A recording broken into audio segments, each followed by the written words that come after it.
Furniture ಅಂಗಡಿಯಲ್ಲಿ ರಾತ್ರಿ ಸಂಭವಿಸಿದಂತಹ ಅಗ್ನಿ ದುರಂತದಲ್ಲಿ ಕೋಟ್ಯಂತರ ರೂಪಾಯಿ ನಷ್ಟವಾಗಿದೆ. ಇನ್ನು ಅಕ್ಕಪಕ್ಕದವರ ಸಮಯ ಪ್ರಜ್ಞೆಯಿಂದ 10 ಜನರ ಪ್ರಾಣ ಉಳಿದಿದೆ. ಯಾಕೆ ಹೀಗಾಯಿತು ಅನ್ನೋದರ ಡೀಟೇಲ್ಸ್ ಇಲ್ಲಿದೆ. ಫರ್ನಿಚರ್ ಅಂಗಡಿಗೆ ಬೆಂಕಿ, ಅಕ್ಕಪಕ್ಕದ ಮನೆಗಳಿಗೆ ಹಾನಿ. ರಾತ್ರಿ ಪೂರ್ತಿ ಬೆಂಕಿ ನಂದಿಸಿದ ಅಗ್ನಿಶಾಮಕ ಸಿಬ್ಬಂದಿ. ಹೊತ್ತಿ ಉರಿಯುತ್ತಿರುವ ಅಂಗಡಿ, ದಟ್ಟವಾಗಿ ಹೊರಬರುತ್ತಿರುವ ಹೊಗೆ, ಬಿರುಕು ಬಿಟ್ಟಿರುವ ಗೋಡೆಗಳು, ಬೆಂಕಿಯ ಶಾಖಕ್ಕೆ ಕರಗಿರುವ ಡ್ರಮ್, ಕಿಚನ್ ಕನೆಕ್ಷನ್ ಪೈಪುಗಳು, ಕಂಗಾಲಾಗಿರುವ ನಿವಾಸಿಗಳು. ಇವೆಲ್ಲವೂ ಕಂಡು ಬಂದಿದ್ದು ಬೆಂಗಳೂರಿನ ಮಲ್ಲೇಶ್ವರಂನಲ್ಲಿರೋ ಪೈಪ್ಲೈನ್ ರಸ್ತೆಯಲ್ಲಿ. ಮಲ್ಲೇಶ್ವರಂನ ಪೈಪ್ಲೈನ್ ರಸ್ತೆಯಲ್ಲಿನ ದತ್ತಾತ್ರೇಯ ದೇವಾಲಯದ ರಸ್ತೆಯಲ್ಲಿ ನಸುಕಿನ ಜಾವ 2:30 ಸುಮಾರಿಗೆ ಅಡಿಗ ಫರ್ನಿಚರ್ ಅಂಗಡಿಯಲ್ಲಿ ಬೆಂಕಿ ಕಾಣಿಸಿಕೊಂಡಿದೆ. ಕ್ಷಣ ಮಾತ್ರದಲ್ಲಿ ಬೆಂಕಿ ಅಂಗಡಿ ತುಂಬಾ ಆವರಿಸಿಕೊಂಡಿದೆ.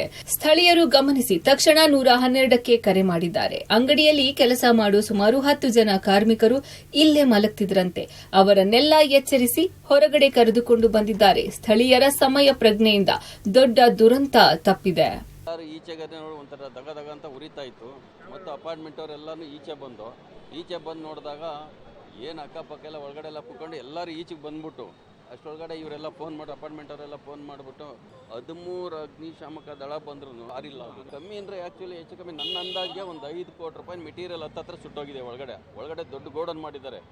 ಆ್ಯಕ್ಚುಲಿ ಇದು ನೋಡಿದ್ರೆ ಗೋಡನ್ ಮಾಡಂಗಿಲ್ಲ ಇಲ್ಲಿ.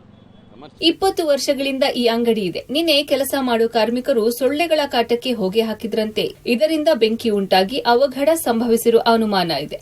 ಇದರಲ್ಲಿ ರೋಸ್ವುಡ್ ಇದ್ದು ಸುಮಾರು 5 ಕೋಟಿಯಷ್ಟು ನಷ್ಟ ಉಂಟಾಗಿರಬಹುದು ಅಂತ ಅಂದಾಜಿಸಲಾಗಿದೆ. ಅಲ್ಲದೆ ಬೆಂಕಿಯ ಕೆನ್ನಾಲಿಗೆ ಪಕ್ಕದ ಅಪಾರ್ಟ್ಮೆಂಟ್ಗೆ ವ್ಯಾಪಿಸುತ್ತಿದ್ದಂತೆ ಕಿಚನ್ಗೆ ನೀಡಿದ ವಾಟರ್ ಕನೆಕ್ಷನ್ ಪೈಪ್ಗಳು ಸುಟ್ಟು ಹೋಗಿವೆ. ತಕ್ಷಣ ಮನೆಯಲ್ಲಿದ್ದ ಗ್ಯಾಸ್ ಕನೆಕ್ಷನ್ ತೆರವು ಮಾಡಿ ಲಿಫ್ಟ್ ಹಾಗೂ ವಿದ್ಯುತ್ ಸಂಪರ್ಕವನ್ನು ಆಫ್ ಮಾಡಿ ಹೊರಗಡೆ ಬಂದಿದ್ದಾರೆ. ಆದರೂ ಕೂಡ ಕೆಲವು ಮನೆಗಳಲ್ಲಿನ ವಸ್ತುಗಳು ಸುಟ್ಟು ಹೋಗಿವೆ. ಅಪಾರ್ಟ್ಮೆಂಟ್ ಅಲ್ಲಿ ನೋಡಿ sir, kitchen side left side ಅಲ್ಲಿ ಅಗ್ನಿ ಅವಘಡ ಏನಾಗಿದೆಯೋ ಅದರ ಲೆಫ್ಟ್ ಸೈಡ್ ಅಲ್ಲಿ 4 ಫ್ಲೋರ್ ಕಿಚನ್ಗಳಲ್ಲಿ ಎಲ್ಲಾ ಡೋರ್ಗಳು ಸುಟ್ಟೋಗಿದೆ. ಆ ಕಿಚನ್ ಏನೇನು ವಾರ್ಡ್ರೋಬ್ಸು ಎಲ್ಲ ಏನಿದೆಯೋ ಕಿಚನ್ ಎಕ್ವಿಪ್ಮೆಂಟ್ಸು ಅದೆಲ್ಲ, ವಿಂಡೋಸು, ಡೋರ್ಸು, ಬಾಲ್ಕನಿ ಗ್ರಿಲ್ಸ್ ಎಲ್ಲ ಮೆಲ್ಟ್ ಆಗಿದೆ. ಅಷ್ಟು ತಾಪಮಾನ ಇತ್ತು. ಈ ಅಗ್ನಿ ಅವಘಡದಿಂದ ಮನೆಗಳಲ್ಲಿ ಕುಡಿಯಲು ನೀರಿಲ್ಲದೆ, ಕರೆಂಟ್ ಇಲ್ಲದೆ ಹಾಗೂ ಬಹುತೇಕ ಎಲ್ಲಾ ವಸ್ತುಗಳು ಸುಟ್ಟು ಹೋಗಿದೆಯಂತೆ. ನಮಗೆ ನಷ್ಟ ಯಾರು ತುಂಬಿಕೊಡ್ತಾರೆ ಎಂದು ಸ್ಥಳೀಯರು ಆಕ್ರೋಶ ವ್ಯಕ್ತಪಡಿಸಿದ್ರು. ಫೈರ್ ಆಗಿದೆ.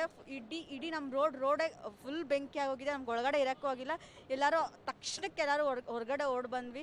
ಆ ಕ್ಷಣದಲ್ಲಿ ಯಾರಿಗೆ ಏನು ಮಾಡಬೇಕು ಅಂತಲೂ ಗೊತ್ತಾಗಲ್ಲ. ಕಬೋರ್ಡಲ್ಲಿ ಏನು ಇಟ್ಟಿರ್ತಾರೆ ಅಂತ ಗೊತ್ತಾಗಲ್ಲ. ದುಡ್ಡು ಇಟ್ಟಿರ್ತಾರೋ, ಒಡವೆ ಇಟ್ಟಿರ್ತಾರೋ, ಏನು ಇಟ್ಟಿರ್ತಾರೋ ಯಾರಿಗೂ ಗೊತ್ತಾಗಲ್ಲ.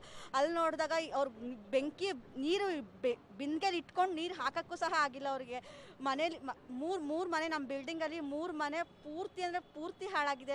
ಏನು ಮಾಡಬೇಕು ಅಂತ ನಮಗೆ ಗೊತ್ತಾಗ್ತಿಲ್ಲ. ನಮಗೆ ಕಂಪೆನ್ಸೇಷನ್ ಬೇಕು. ನಮಗೆ ಗೌರ್ಮೆಂಟ್ ಕಂಪೆನ್ಸೇಷನ್ ಕೊಡುತ್ತಾ, BBMP ಕಂಪೆನ್ಸೇಷನ್ ಕೊಡುತ್ತಾ, ಅಥವಾ ಈ ಪ್ರಾಪರ್ಟಿ ಓನರ್ ಕಂಪೆನ್ಸೇಷನ್. ವಿಷಯ ತಿಳಿತಿದ್ದಂತೆ ಸ್ಥಳಕ್ಕೆ ಬಂದ ದಿನೇಶ್ ಗುಂಡೂರಾವ್ ಘಟನೆ ಬಗ್ಗೆ ಮಾಹಿತಿ ಪಡೆದು ಸೂಕ್ತ ಕ್ರಮ ಕೈಗೊಳ್ಳಲಾಗುವುದು ಎಂದು ಹೇಳಿದರು. ಒಂದು ಪದಾರ್ಥಗಳನ್ನು ಮಾಡತಕ್ಕಂಥ ಒಂದು ಫ್ಯಾಕ್ಟರಿ ತರ ಆಗಿದೆ. ಅಲ್ಲಿ ಸಾಕಷ್ಟು ಸಾಮಾನುಗಳೆಲ್ಲ ಅದು ಸುಟ್ಟೋಗಿರತಕ್ಕಂಥದ್ದು ಮತ್ತು ಅಕ್ಕಪಕ್ಕ ಮನೆಗಳಿಗೂ ಕೂಡ ಸ್ವಲ್ಪ ಮಟ್ಟಿಗೆ ಡ್ಯಾಮೇಜ್ ಆಗಿದೆ. ಅದನ್ನು ಕೂಡ ಪರಿಶೀಲನೆ ಮಾಡ್ತೀವಿ. ಆದರೆ ಸದ್ಯಕ್ಕೆ ಯಾವುದೇ ರೀತಿಯ ಅನಾಹುತ ಆಗಲಿಲ್ಲ. ನಮ್ಮ ಅಧಿಕಾರಿಗಳ ಜೊತೆ ಮತ್ತು ಕಾರ್ಪೊರೇಷನ್ ಅವ್ರ ಜೊತೆ ಎಲ್ಲ ಚೆಕಪ್ ಮಾಡ್ತೀನಿ ಏನು ಮಾಡ್ಬೋದು ಅಂತ. ಅದನ್ನು ಏನಾದರೂ ಎಷ್ಟು ಡ್ಯಾಮೇಜ್ ಆಗಿದೆ, ಏನಾಗಿದೆ ಒಂದು ವರದಿಯನ್ನು ತರಿಸಿ ತದನಂತರ ಏನಾದರೂ ಅವರಿಗೆ ಪರಿಹಾರ ಕೊಡ್ತಕ್ಕಂಥದ್ದಕ್ಕೆ ಸಾಧ್ಯ ಆಗ್ತದಂತ. ಇಷ್ಟೆಲ್ಲ ಆದ್ರೂ ಕೂಡ ಸ್ಥಳಕ್ಕೆ ಅಂಗಡಿ ಮಾಲೀಕರು ಮಾತ್ರ ತಲೆ ಹಾಕಲೇ ಇಲ್ಲ. ಒಟ್ನಲ್ಲಿ ಅಕ್ಕಪಕ್ಕದಲ್ಲಿ ಮನೆಯವರು ದೂರು ನೀಡಿದ್ದು ಪ್ರಕರಣ ದಾಖಲಿಸಿಕೊಂಡು ಪೊಲೀಸರು ತನಿಖೆ ಮುಂದುವರೆಸಿದ್ದಾರೆ. Nagesh, crime bureau, public TV, Bengaluru.